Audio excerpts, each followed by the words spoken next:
আয়ুর্বেদ শাস্ত্রে একে ভৃঙ্গরাজ বলে চিহ্নিত করা আছে। এর একটা ছোট সাইজ আছে, আমরা চম্পা ফুল বলে চিনি। চম্পা ফুল এটা একটু বড়, তাই এর নাম মহাভৃঙ্গরাজ।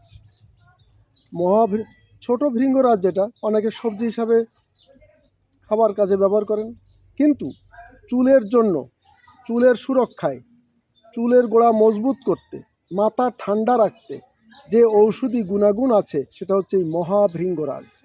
দেখবেন আয়ুর্বেদ প্রতিষ্ঠানগুলো মহাভৃঙ্গরাজ তৈল বলে একটি তেল বের করেছেন, যার মূল উপাদান এই পাতার রস এবং অন্য অন্য উপকারী তৈলবীজ থেকে তেলটা নিয়ে সংমিশ্রণের মাধ্যমে নাম দেওয়া হয়েছে মহাভৃঙ্গরাজ।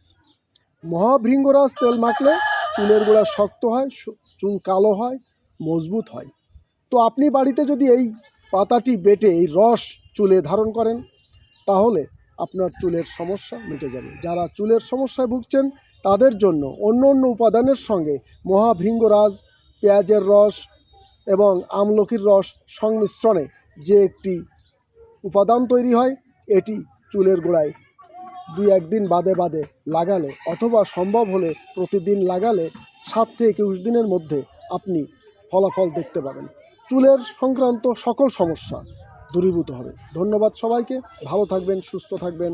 আবারও আসবো নতুন কোনো ভেষজ গাছ।